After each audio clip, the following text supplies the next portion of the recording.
The courtroom was quiet as Judge Kim Sunmi finished her work. The clock showed 7:30 p.m. and most people had gone home. Only the soft hum of the air conditioner filled the room. Sunmi looked at the pile of papers on her desk and sighed. Another. Late night. She picked up a case file about a land dispute between two farmers. Simple cases like these made her happy.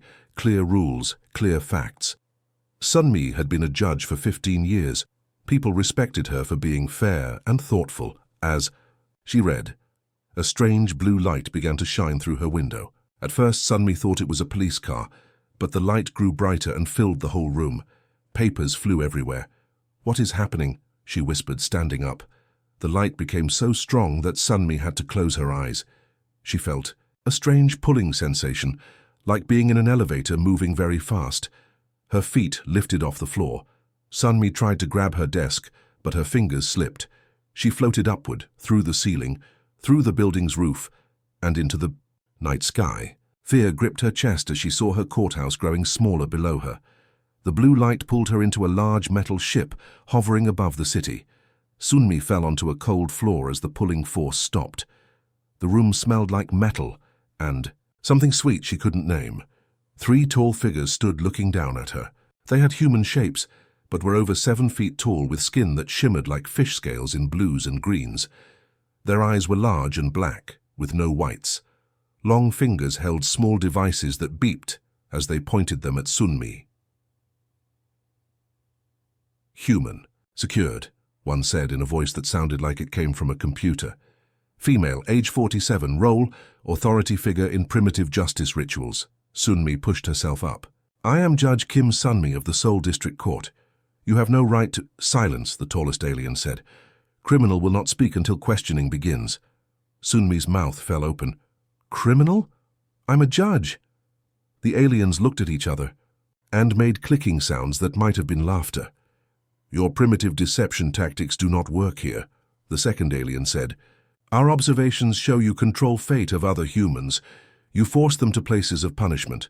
You are what humans call judge, a controller of suffering." Sunmi stood up straight. "You don't understand our legal system. I uphold the law. I don't control—" The third alien touched something on the wall.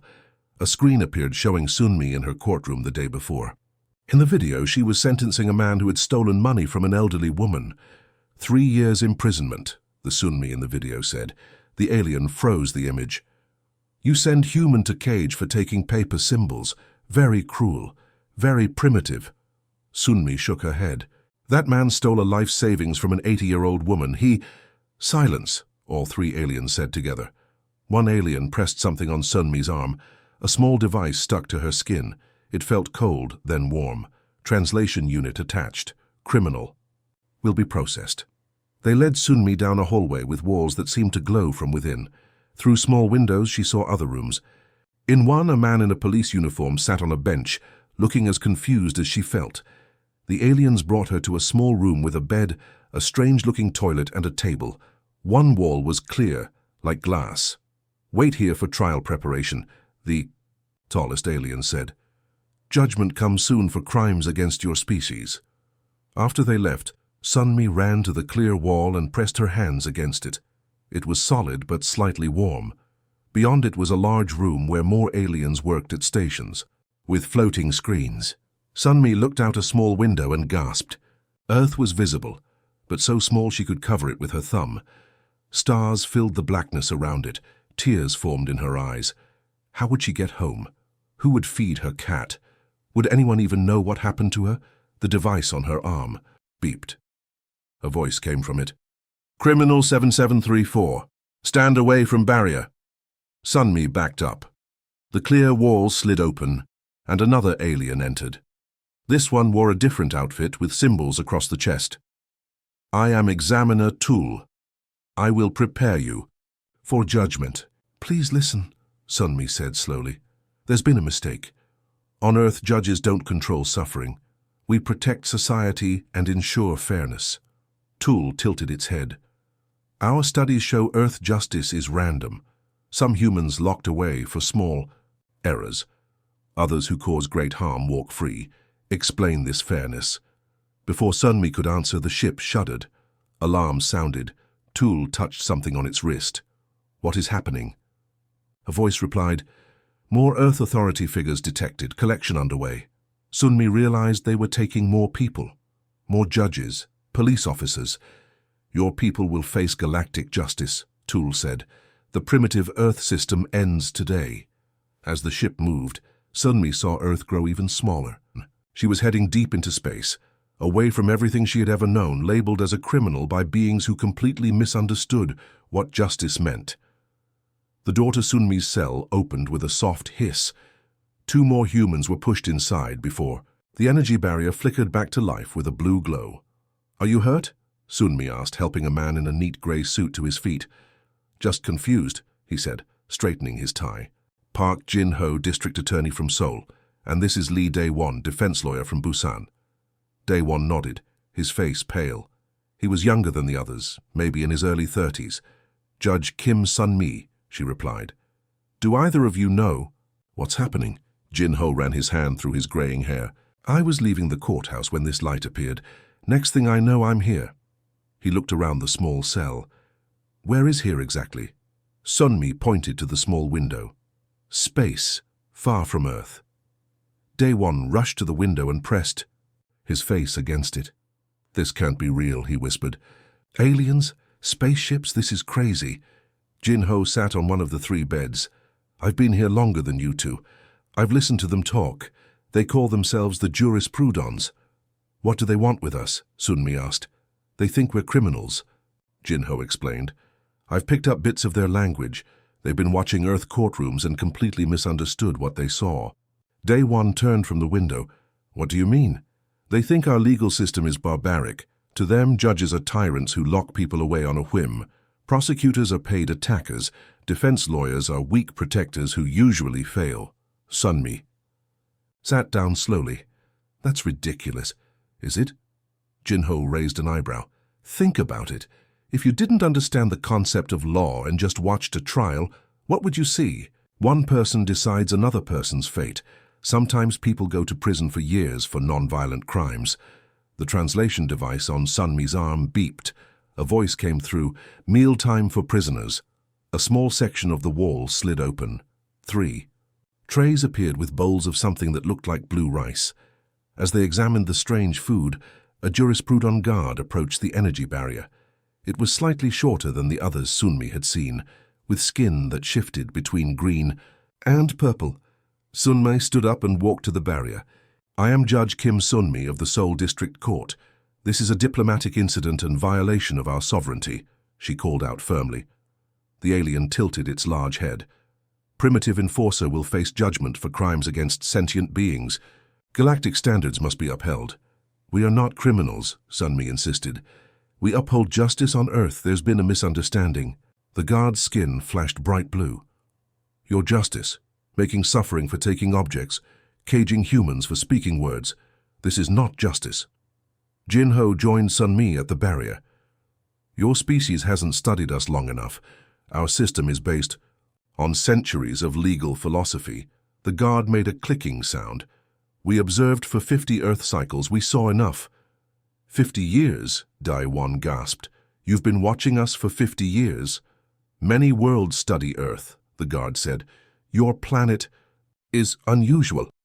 Sunmi tried a different approach. "May I ask what happens next? What is this judgment you mentioned?" The guard seemed pleased by the question. "Tomorrow, you face the Council of Arbiters. They will determine your rehabilitation or removal." "Removal?" Jin-ho asked quietly. The guard didn't explain further. It turned to leave but stopped when Sunmi spoke again. "Are there others from Earth here? Other judges or lawyers?" "Many primitives collected, 23 total. Some wear black robes like you, some wear blue uniforms with metal symbols." "Police officers," Dae-won whispered. After the guard left, the 3 humans ate the strange blue food in silence. It tasted like sweet rice with something like cinnamon. "We need a plan," Sunmi finally said. "If we're going before some kind of council tomorrow, we should coordinate our explanation." Jin-ho nodded. "They need to understand that our legal system, while imperfect, aims for fairness and justice. How do we explain complex legal principles to aliens who think we're monsters? Daewon asked. Before anyone could answer, the ship shuddered violently. The lights flickered and a loud alarm began to sound. What now? Jin-Ho stood up. The energy barrier suddenly disappeared. Outside their cell, jurisprudence ran back and forth. In the corridor, none seemed to notice the open cell. Should we? Daewon pointed to the open doorway. Sunmi thought quickly. No. Escaping would only prove their point that we're criminals. We need to show them we respect rules. The ship shook. Again. Through the window, Sunmi saw another ship, much larger than theirs. It glowed with red lights and seemed to be pulling them closer. A voice boomed through the ship in the alien language. The three humans couldn't understand it, but the panic in the tone was clear. I think we're being attacked, Jin-Ho said. A jurisprudence ran past their cell, then backed up when it noticed them. It wasn't a guard, but wore what looked like a uniform with different markings. Why are you not secured? It demanded through their translation devices. The barrier disappeared during the alarm, Sunmi explained. We chose to stay. The alien's skin shifted to a deep blue. Interesting. Primitives chose confinement when escape was possible. It seemed confused. Perhaps evaluation was incomplete. Another violent shake threw them all off balance. What's happening? Daewon asked. Border dispute, the alien said simply. Return to your assigned space. Barrier will be restored when systems normalize. As the alien hurried away, the three humans looked at each other. Their situation had just become even more complicated. Border dispute, Sunmi repeated. It seems even advanced aliens have conflicts that need resolution. Jin-Ho smiled slightly. Maybe that's our way out. If they need help resolving disputes, then who better than legal experts? Sunmi finished his thought. For the first time, since being abducted, she felt a small spark of hope. 5 days passed in the strange cell. Sunmi, Jin-Ho, and Daewon spent their time sharing stories about their most interesting court cases. The ship had stopped shaking, but the aliens seemed busier than before. Guards changed more often, and sometimes they heard loud arguments in the alien language. On the 6th day, their cell barrier disappeared again. A tall jurisprudence with gold markings on its uniform stood in the doorway. Prisoners will follow, it said through their translation devices. Council is ready. They walked through long corridors filled with aliens of different shapes and colors. Some looked almost human, while others had 4 arms or skin that changed color with their movements. Ari, all these different aliens, Daewon whispered. The galaxy must be full of intelligent life, Jin-Ho replied quietly. They entered a large room with a high ceiling.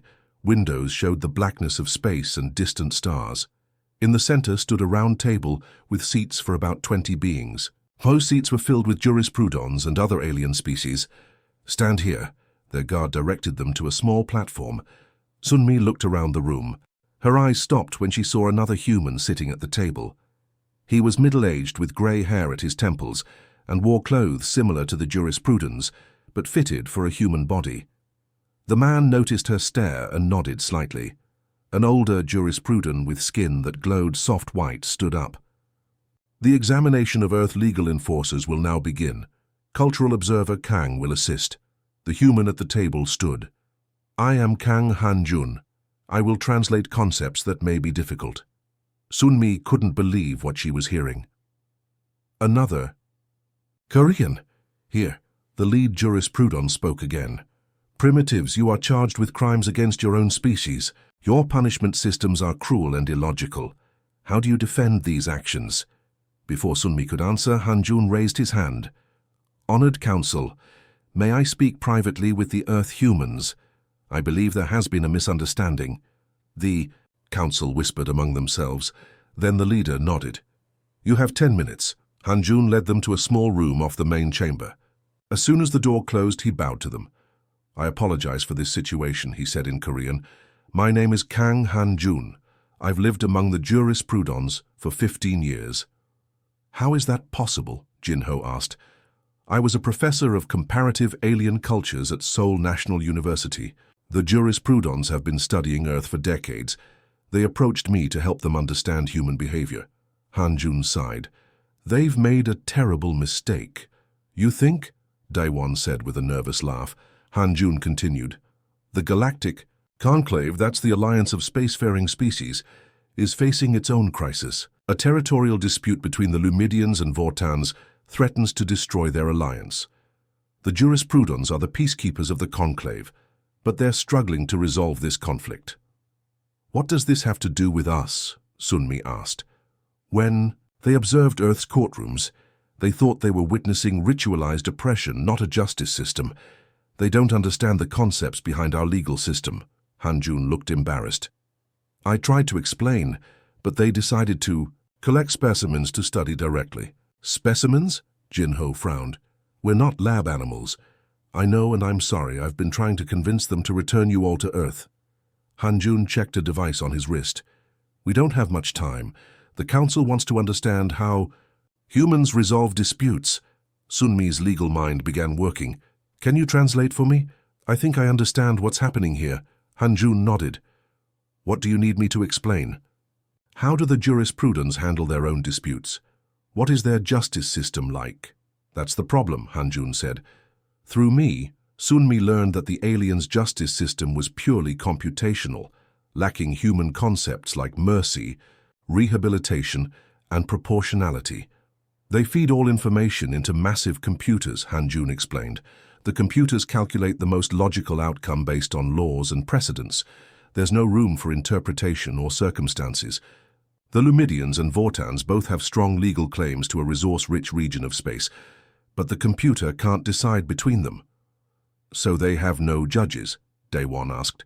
They have arbiters who maintain the system, but they don't make decisions. The computers do. Sunmi thought for a moment. And this current dispute, the computers can't solve it because both sides have equally valid claims under their laws. Exactly, Hanjun said. The Lumidians discovered the region first, but the Vortans developed it. Both have valid claims. Under Conclave law. Jinho smiled slightly. On Earth, this is where a judge would look beyond the strict letter of the law to find a fair solution. Precisely. Hanjun looked excited. That's what I've been trying to explain to them. Human legal systems have flexibility that their computational systems lack. A chime sounded. Their time was up. Listen, Hanjun said quickly. When we go, back in there, explain how human judges balance the letter of the law with fairness and context. They're genuinely curious, just misguided in their methods. They returned to the council chamber. The lead jurisprudon spoke again. Has Cultural Observer Kang explained your situation? Sunmi stepped forward. Yes, we understand there has been a misunderstanding. You believed our legal system was cruel and arbitrary, but you missed its underlying principles. The jurisprudon's skin flickered with blue patterns. Explain these principles. Human law is not just about rules, Sunmi said carefully. It's about balance, justice, fairness. Sometimes the strict application of rules creates injustice. That's why we have judges, to interpret the law with wisdom and compassion. A different alien with 4 arms spoke up. How can judgments be consistent if they depend on individual interpreters? Jinho answered, we have systems of appeal and review. Multiple judges examine difficult cases. We have centuries of precedent that guide decisions. The council members looked at each other. Hanjun translated their whispers. They're intrigued. They've never considered that flexibility could be a feature, not a flaw. The lead jurisprudon raised a long finger. Your explanation has merit, but words are easy. Can you demonstrate this balanced justice? Sunmi felt a surge of hope. What do you mean? The Lumidian-Vortan dispute. Can your human methods resolve what our computers cannot? Sunmi looked at Jinho and Daewon, then at Hanjun. This was their chance. We would need to understand all aspects of the dispute, she said. But yes, I believe we can help. For the first time, the jurisprudon's face formed what might have been a smile. Then perhaps your abduction was fortunate after all. The next day, Sunmi and her colleagues were moved to better rooms. They had comfortable beds, clean clothes that fit them well, and food that tasted almost like Earth meals. Hanjun visited them and brought information about the dispute they were asked to solve. The human will demonstrate your so-called justice, the jurisprudent high executor had announced to Sunmi. Resolve the Lumidian-Vortan conflict that our algorithms cannot process. Succeed, and Earth may continue its development. Fail, and your world will be quarantined as a threat to galactic harmony. These words hung heavy in Sunmi's mind as she read through the files Han-Jun had brought. She sat at a table covered with strange tablets that showed moving images and text that translated into Korean when she touched it. "This is too much pressure," Daewon said, pacing the room. "They're threatening our entire planet if we fail." Jin-Ho looked up from his own, reading. "Then we won't fail." Sunmi studied the complex territorial dispute. The Lumidians had ancestral claims to a mineral-rich asteroid belt, while the Vortans had developed the technology to safely extract those resources. Both species needed these minerals for their survival and growth. The Lumidians were an ancient species with blue skin and 4 eyes. They had discovered the asteroid belt 10,000 years ago and used it in their religious ceremonies. They believed the minerals contained the spirits of their ancestors. The Vortans were newer to space travel. They looked like tall humans, but with skin that shifted colors like oil on water. They had invented machines that could mine the asteroids without destroying them. They needed the minerals to power their cities and ships. "The computer can't decide. Who has the stronger claim?" Sunmi said. "Both have rights under conclave law." Han-Jun nodded. "That's why they're interested in your human approach. Their system can only pick one winner, but that would cause the other species to leave the conclave." Sunmi closed her eyes and thought. On Earth, she had handled many property disputes. This was similar, just on a much larger scale. After 3 days of studying, Sunmi felt ready. The council called them back to the large chamber. This time, representatives from both the Lumidians and Vortans were present. The Lumidians were smaller than Sunmi had expected, with skin like deep ocean water.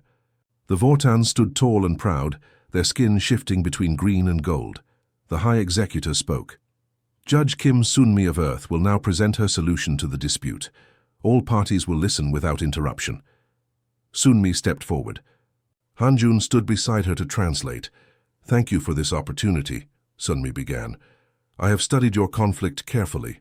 She touched a control panel, and images of the asteroid belt appeared above the table. "The Lumidians discovered this region first. They have used it for thousands of years in their traditions. These are valid claims." She nodded to the Lumidian representatives, who blinked their 4 eyes in acknowledgement. "The Vortans have developed remarkable technology to use these resources efficiently. Their need is immediate and vital to their survival." The Vortan's skin flashed bright gold. "Your computer system cannot decide between these equally valid claims. It can only choose one winner and one loser." The High Executor nodded. "This is the limitation we face. In our primitive system," Sunmi explained through Han-Jun, "we have a concept called equitable remedy. Neither party gets exactly what they want, but both receive what they need." The chamber was silent. Sunmi continued. "My solution is this. The Lumidians retain ownership of the asteroid belt. This honors their historical claim and spiritual connection." The Lumidians made soft chirping sounds that seemed positive. "However," Sunmi raised her hand, "the Vortans receive exclusive mining rights for 100 years with 2 conditions. First, they must use their technology to mine in ways that preserve the physical structure of the asteroids sacred to Lumidian rituals. Second, they must share 20% of all resources extracted with the Lumidians." The chamber erupted in alien languages. The High Executor called for silence. "This solution gives both parties what they truly need," Sunmi explained. "The Lumidians keep their connection to their ancestral space and receive resources they currently lack. The Vortans get the minerals they need for their civilization to grow." Her Lumidian stepped forward. "But we gain nothing from these minerals. They are sacred, not tools." Sunmi had expected this. "With these new resources, you could build better ships to visit the asteroid belt more often for your ceremonies. You could create new sacred spaces closer to your homeworld." The Lumidian's eyes blinked rapidly as it considered this. A Vortan spoke next, its skin turning deep red. "And after 100 years? What then?" "After 100 years, both parties will renegotiate, based on circumstances at that time. Perhaps by then you will have found other resources. Perhaps you will have developed even better technology to share." The High Executor's skin glowed brighter. "This solution follows no single rule in our system. It creates a new arrangement. Entirely. That's the strength of human justice, Jinho added. We look beyond rules to find harmony. The representatives of both species spoke among themselves, the chamber filled with clicks, whistles, and strange words. Finally, the Lumidian leader approached Sunmi. Its voice was translated through her device. We find this acceptable. Our ancestors' resting place remains ours, yet the minerals serve a purpose. The Vortan leader joined them. We can work with these terms. Our people will survive and grow. The High Executor's skin pulsed with light. Remarkable, a solution where both parties feel they have won. It turned to the other council members. Perhaps we have much to learn from these humans. Sunmi felt relief wash over her. She had saved not just herself and her colleagues, but potentially Earth itself from isolation. Hanjun smiled at her. Well done, Judge Kim. As the council members discussed the agreement, the High Executor approached Sunmi. You have demonstrated wisdom our systems lack. Before you return to Earth, would you be willing to review other disputes our computers cannot resolve? Sunmi looked at Jin Ho and Daewon, who nodded eagerly. We would be honored, she replied. But first, could you please release all the other humans you've taken, and perhaps send a message to Earth explaining our absence? The High Executor's skin turned a soft pink. Of course, it seems we have much to apologize for. The agreement between the Lumidians and Vortans was just the beginning. For 2 more weeks, Sunmi, Jinho, and Daewon helped the jurisprudence solve other conflicts that their computers could not handle. They settled a dispute about trade routes between insect-like aliens called the Zizri and furry creatures named the Muvar. They helped create new rules about how different species should communicate when they had no common language. They even helped write a better system for the jurisprudence to use when studying new civilizations like Earth. The Galactic Conclave leaders were impressed. In a final meeting, the Grand Chamber fell silent as Sunmi presented her last ruling. A shared development agreement that honored Lumidian heritage while allowing Vortan technology to benefit both species. The human concept of compromise is unexpectedly elegant, the High Executor admitted. Our algorithms seek perfect solutions that often don't exist. An older jurisprudon with white skin that glowed softly stepped forward. We have existed for 50,000 years. We have traveled to 1,000 worlds, yet we failed to understand something so simple, that justice is not just about rules, it is about balance. Jinho bowed slightly. Every human legal system has flaws. We argue about what is fair, we make mistakes, but we always try to find the middle path. This middle path, the High Executor said, has saved our conclave from breaking apart. We thank you. Sunmi felt proud but also ready to go home. We have families waiting for us, people who don't know where we are. Of course, the High Executor agreed. We will return all humans we took. We have much to learn about proper first contact protocols. Hanjun approached them as the meeting ended. You've done something amazing here. The conclave rarely admits they were wrong about anything. Will you come back with us? Daewon asked. Hanjun shook his head. My life is here now. I have a jurisprudon wife and 2 children who look interesting. He smiled. But I will visit Earth sometimes. The next day they said goodbye to Hanjun. The jurisprudence gave each human a small device shaped like a smooth stone. This will translate any language in the galaxy, the High Executor explained. Keep it safe. When we contact Earth officially, it will help your leaders understand us. They boarded a smaller ship with the other humans who had been taken, judges and police officers from around the world. Everyone had similar stories of being pulled into space while working late. As the ship left the massive jurisprudon vessel, Sunmi looked out the window at the stars. She had never imagined she would see such things. The small ship moved incredibly. Fast, and within hours, they could see Earth growing larger. I never thought I'd be so happy to see our little blue planet, Jinho said. Daewon touched the translation stone in his pocket.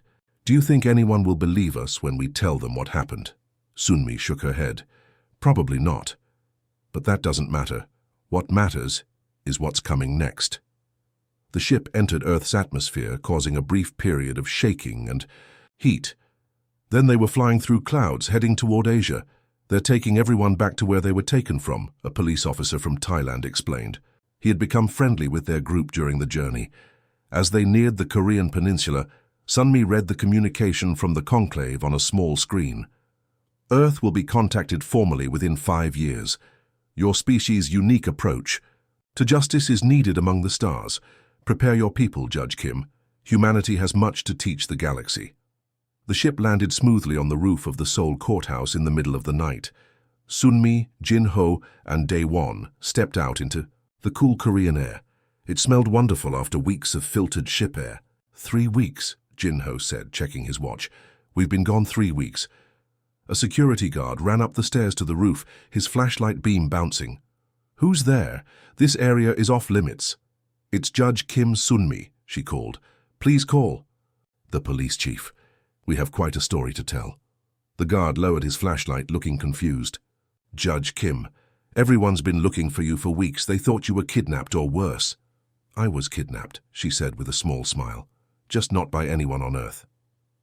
1 month later, Sunmi sat in her rebuilt office.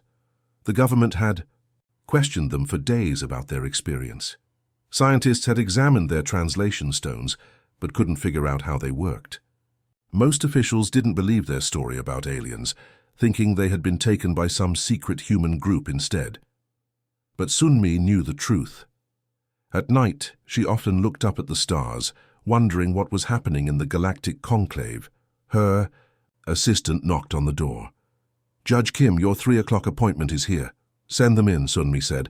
A young couple entered, arguing about property lines between their farms. Sunmi listened carefully to both sides. The dispute was simple compared to alien conflicts, but she gave it the same attention. I think I have a solution that will work for both of you, she said after hearing them out. As she explained her compromise, she thought about how human justice, with all its flaws, had something special to offer, not just to people on Earth, but someday to beings across the stars. That night, before going home, Sunmi stood at her office window and looked up at the evening sky. Somewhere up there, decisions were being made about Earth's future, and when the aliens returned, she would be ready.